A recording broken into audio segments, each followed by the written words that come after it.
Tá já projetando a final mesmo, a manifestação da direção do Corinthians em relação à arbitragem do primeiro jogo, né? Que inclusive ele soltou uma nota ali. E é bom ter você aqui com a gente para ouvir também o lado do Flamengo. Se o Flamengo gostaria de se manifestar em relação a isso, se acha que isso pode de alguma forma também ter algum tipo de interferência pro clima do jogo? Não, o que eu posso te garantir é que o Flamengo não vai perder fora de campo. Posso te garantir isso. Dentro de campo, você empata, perde e ganha. A gente quer ganhar, a gente quer ser campeão. Agora, a maneira com que se está tratando a arbitragem por dia do jogo, um jogo da importância que é a Copa do Brasil. E o que eu posso te garantir é isso, o Flamengo do lado de fora não vai perder. Na moral, na bronca não vai perder.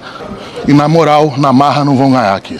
Aí o Superior Tribunal de Justiça Desportiva, numa última ação, então não vai ter jogo, suspendeu o jogo. Isso horas antes. Sim. Torcedores já tinham comprado ingresso. Tinha torcedor a caminho. Torcedor a caminho. Ônibus do Corinthians, pessoal de sexta-feira, está indo para Goiás. Tiveram que parar, bateu e voltou. Equipe do Corinthians, inclusive, equipe que eu digo, equipe roupeiro, Sim. já estava lá no estádio. Anunciado às 4, o jogo era 7. Exatamente, já estava no estádio, bateu e voltou. Então, assim, com todo respeito à várzea, é uma várzea. É uma vergonha para o futebol brasileiro. Embora eu entenda a motivação do presidente do Corinthians em fazer o que fez, né? E defender os interesses do seu torcedor. Sim. Então eu concordo com o Marcos Braz que para o futebol brasileiro esse episódio como um todo é ruim. Claro. Agora, eu estava até procurando aqui na internet. A internet ajuda a gente a procurar, né? Sempre. Eles sempre buscam coisa que a gente fala, né? A galera busca, a gente também busca. E eu não achei essa fala do Marcos Braz em 2020, porque em 2020, não sei se vocês lembram, o Flamengo teve, infelizmente, né, um surto de Covid. Foi. Antes do jogo contra o Palmeiras. Foi, né? Que aí 1-1 no... Isso, no gol do Pedro e gol do Patrick de Paula. E um dos sindicatos, não sei se era o Sindiclube, Sindicato dos Jogadores, que o presidente era um cara que trabalhava no Flamengo. Teve isso. Entrou com pedido e conseguiu suspender o jogo, né? E aí o Palmeiras falou, não vamos jogar, aquela discussão. E teve decisão judicial suspendendo e voltando a partida a acontecer com os jogadores do Flamengo no ônibus. O ônibus do Flamengo saiu pro Allianz Parque, teve que voltar pro hotel porque não ia ter mais jogo. A diferença é que não tinha torcida naquela época, por causa da pandemia. Então, o ônibus saiu, ia voltar, e aí depois caiu, e aí eles voltaram pro estádio. Ou seja, teve a várzea com poucas horas antes do jogo. E eu não procurei aqui, eu não vi. O Marcos Braz estava de folga esse dia, ou estava sem voz, ou estava fazendo alguma outra coisa. Eu não vi ele falar que era uma várzea, porque era o time dele que seria beneficiado. Mas não acho que não é por isso, é porque ele devia estar ocupado com alguma outra coisa, jogando algum joguinho.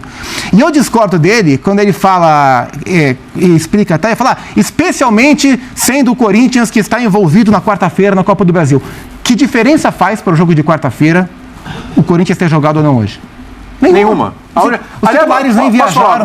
Posso falar uma coisa? Então, minha opinião, acho que foi até ruim pro Corinthians. Sabe por quê? Porque o Michael ia ter. Eu acho que o único ponto é esse. Seria bom para o Michael jogar. Isso, pro Michael. Minutagem e tal, visando a quarta-feira. Então acho que foi muito incoerente. Ruim não foi, né? Ruim não foi.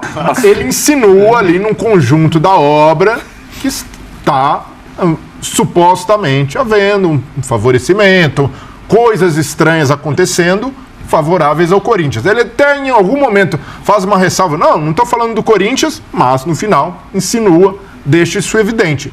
O Corinthians hoje não teve... Qual a responsabilidade do Corinthians no adiamento do jogo? Nenhuma. Não, o Corinthians que pediu. Não, pediu e é necessário, sim, mas direito dele. Tem essa responsabilidade. Mas a responsabilidade de... O Corinthians o Corinthians estava em Goiás. O Corinthians não manobrou para levar uma vantagem. Sim, concordo. Então, por esse aspecto, eu vejo que há um problema. E não tem nada a ver com o jogo de quarta-feira. Não, nada. Nada a ver. E o grande problema desse adiamento é de Ministério Público e Justiça. Isso. Há quanto tempo a gente sabia que ia acontecer esse jogo? Então, mas olha e só aí, a situação. O mandante tem que ser o responsável. Mas olha só a situação. Você está falando, o problema foi que houve uma confusão, uma briga envolvendo torcedores de Corinthians e Goiás no jogo aqui do primeiro turno. Certo? Muito bem. Então, assim, você espera... Então, os caras já estavam lá, os torcedores do Corinthians, já tinha torcedor do Corinthians lá. Se tivesse rolado alguma briga, já teria acontecido. Mas aqui, na verdade, o Ministério Público já havia proibido dias antes, né? É que o Corinthians entrou com um pedido no STJD e o STJD derrubou o veto inicial. E aí o Ministério Público derrubou hoje a medida do tribunal. Na Justiça Comum. Então o Ministério Público já queria, antes desse deslocamento de corintianos para lá, que já não tivesse torcida visitante. Agora, existem os corintianos de Goiás também, né? Aliás, tinha um corintiano de Brasília lá. E é uma corintiano de Brasília, na matéria, o cara vai de Brasília. Incapacidade da segurança pública de controlar o ambiente de jogo, né? E se tiver justificativa de estádio, como houve hoje, o estádio da Serrinha não tem uma estrutura ideal para abrigar a torcida visitante, esse estádio não pode receber jogo de campeonato brasileiro. Isso é o mínimo. Então, hoje não dá para colocar na conta, o Corinthians manobrou. Não houve manobra. O Corinthians recorreu a um direito legítimo de não aceitar esse jogo, já que os torcedores do Goiás estiveram na Arena Corinthians. Então, para mim, o Corinthians foi perfeito no recurso. Todo clube deveria fazer isso. O Flamengo deveria ter feito em 2019, não aceitar jogar sem o seu torcedor visitante, senão daqui a pouco não existe mais torcida visitante. Na Argentina.